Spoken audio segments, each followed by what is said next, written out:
প্রতিটা সৃষ্টি আল্লাহ পাকের এক একটা মেসেজ দেয়, ঠিক মেয়ে মানুষও একটা মেসেজ দেয়। কি মেসেজ? আল্লাহ পাক মানুষকে সবচেয়ে সুন্দর করে সৃষ্টি করেছেন, আর মানুষের মধ্যে মেয়েদেরকে সবচেয়ে বেশি সুন্দর করে সৃষ্টি করেছেন।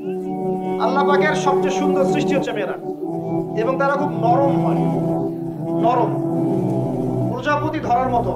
প্রজাপতিকে থাপ করে ধরতে পারবেন না আপনি, শক্ত করে ধরতে গেলে প্রজাপতি নষ্ট হয়ে যাবে, মরে যাবে। প্রজাপতিকে কোমল ভাবে ধরতে হবে, ঠিক মেয়েদের সামনেও আপনার কোমল থাকতে হবে। বেশি হার্ড হতে যাবেন, শেষ। আমি আপনার গার্লফ্রেন্ডের সামনে কোমল হতে বলি নাই, আপনার ওয়াইফের সামনে হতে বলেছি। কোমল থাকলে আপনি জিতে যাবেন। দেখবেন দুনিয়ার চিল্লা ফাল্লা করছে আপনার বাসায়, আপনি চুপচাপ আছেন, পাহাড়ের মতো কোমল আছেন। 5 মিনিট পর দেখবেন নিজেই ঠান্ডা হয়ে এসে বলছে, আচ্ছা সরি, ভুল হয়ে গেছে। আর যদি আপনি চিল্লা ফাল্লার কাউন্টার দিতে যান, তাহলে দেখবেন সুটকেস গোছানো শেষ, বাবার বাড়ি চলে গেছে। ডিল করা খুব ডিফিকাল্ট। এখানে আপনাকে খুবই সবরের পরিচয় দিতে হবে, আল্লাহ পাক বোঝার তৌফিক দান। আর আমরা মা বোনদেরকে রিকোয়েস্ট করব, 4টা মূলনীতি মেনে কাপড় চোপড় পরবেন। আপনার কাপড়টা এমন হবে না যে কাপড়টা পরলেও অঙ্গ প্রত্যঙ্গ দেখা যায়, বোঝা যায়, এমন হবে।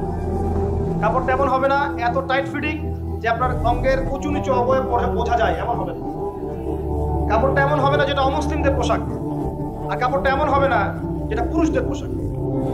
এই মূলনীতিগুলো মেনটেন করে কাপড় পরবেন ইনশাআল্লাহ।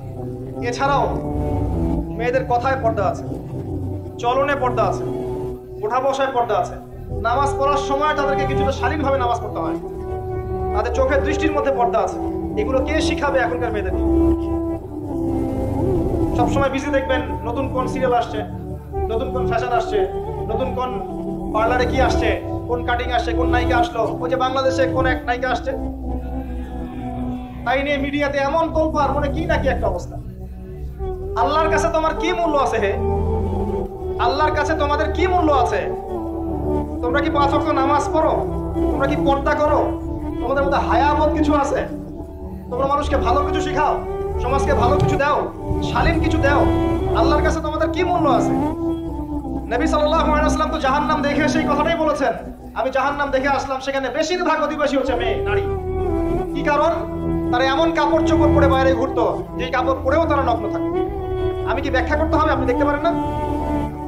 এবং তারা স্বামীর সাথে কুফরি করতো সারা জীবন। স্বামী যদি তাদের ভরণ পোষণ দেয়, ভালোবাসে, মহব্বত করে, তাদের জন্য জীবনটা ক্ষয় করে ফেলে, এক পর্যায়ে গিয়ে বলবে সারাটা জীবন তোমার কাছে কিছুই পাইলাম। বাস্তব। এগুলোর কারণে মেয়েরা বেশি বেশি জাহান্নামে যাবে, এবং তারা মানুষ মারা গেলে মাতম করে, বুক পিঠ চাপড়ায়, এই কারণে যাবে, এবং তর্ক লাগলে অভিশাপ দেবে, সেই কারণে যাবে। আল্লাহ পাক আমাদের মা বোনকে হেফাজত করুন। তবে একটা হাদিস আছে সুসংবাদের, নবী সাল্লাল্লাহু আলাইহি ওয়াসাল্লাম বলেছেন, একজন নারী যদি 4টা কাজ করতে পারেন, জান্নাতের যে কোনো দরজা দিয়ে ইচ্ছা প্রবেশ করতে পারবেন। 1 নাম্বার 5 ওয়াক্ত নামাজ, 2 নাম্বার রমজান মাসে সওম, 3 নাম্বার আপনার লজ্জাস্থানের হেফাজত অর্থাৎ খাস পর্দা, এবং 4 নাম্বার আপনার স্বামীর আনুগত্য। ফেমিনিস্ট আকীদার মেয়ে হলে আনুগত্যকে দাসত্ব মনে করে, স্বামীর আনুগত্যকে তারা দাসত্ব মনে করে। স্বামী কে? স্বামীর সম্মান বোঝেন আপনি? স্বামী কে? যার ব্যাপারে নবী সাল্লাল্লাহু আলাইহি ওয়াসাল্লাম বলেছেন, আমি যদি আল্লাহ ছাড়া অন্য কাউকে সিজদা করতে বলতাম, তাহলে মেয়েদেরকে বলতাম তারা যেন স্বামীদেরকে সিজদা করে। আপনাকে আমি কিভাবে বুঝাবো স্বামী কে? স্বামীর মর্যাদা কোথায়? এগুলো কি ইসলাম মেয়েদেরকে ডমিনেট করছে এগুলো দিয়ে? কেন? এই স্বামী আপনার জন্য সারাটা জীবন ক্ষয় করে ফেলে। একটা চোর পর্যন্ত, একটা চোর, একটা করাপ্টেড মানুষ, দুর্নীতিগ্রস্ত মানুষ, সে চুরি করে, দুর্নীতি করে এনে বাচ্চাকে খাওয়ায়। একটা ধর্ষক পর্যন্ত ওর মেয়েকে আদর করে। পুরুষ মানুষ কি জিনিস কেমন করে বুঝবেন? সারাটা জীবন ক্ষয় করে ফেলায়। যদি আপনি তার আনুগত্য করেন, তার সামনে সুন্দর মতো থাকেন, তার কথার সাথে তর্ক না করেন, ভালোবাসা দিয়ে থাকেন, আপনার জন্য সে জীবন দিতে প্রস্তুত থাকে। এরকম পুরুষ মানুষ। আপনাদেরকে কেউ চোখ তুলে তাকে চোখ তুলে ফেলাবে, এরকম পুরুষ মানুষ। আর এখন তো পরিস্থিতি ডিফারেন্ট। বাসায় পুরুষ বাইরের ছেলের সাথে ফোনে প্রেম হয়ে গেছে, পালায় চলে গেছে, বিয়ে করে ফেলছে। দেখবেন বাসায় স্ত্রী আছে, বাইরের মেয়ের সাথে প্রেম করে বিয়ে করা শেষ। বিয়ে কোনো সমস্যা নাই, ব্যভিচার করে ফেলছে, বিয়ে সে করতেই পারে, সে যদি সমতা রক্ষা করতে পারে, সেটা তার ডিফারেন্ট ইস্যু, এটা অন্য ইস্যু। তো স্বামীর আনুগত্য আপনাকে কিভাবে বুঝাবো? এটা দাসত্ব নয়।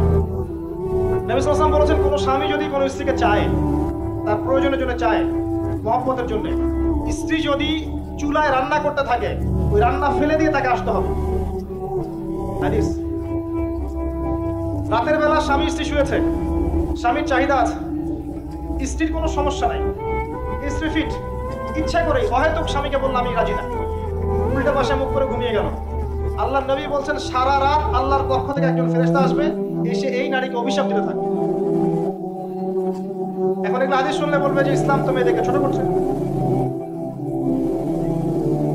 একজন মেয়ে তার, একজন স্বামীর কথা বলছেন, স্বামী তার মেয়ে, তার স্ত্রী, তার মা, তার বোন, সবাইকে তার মিরাসের হক দিতে হয়। একজন মেয়ে তার বাবার সম্পত্তি পায়, কোনো কোনো ক্ষেত্রে তার ভাইয়ের সম্পত্তি পায়, তার স্বামীটা তো পাই, তার ছেলেটাও, নানি হলেও সম্পত্তির হক আছে। একটা মেয়েকে চতুর্দিক থেকে সিকিউর করা হয়েছে ইসলামে। তারপরেও কিছু ফ্যামিলিস্টের কারণে এরা বলবে যে মেয়েদেরকে ইসলাম ছোট করছে। হ্যাঁ, মেয়েদেরকে ইসলাম কেন ছোট করছে? কারণ পর্দা করেছে, বাইরে বেরোতে বলেছে, হ্যাং ড্যাং করে নগ্ন হয়ে বেরোতে নিষেধ করেছে, এই কারণে।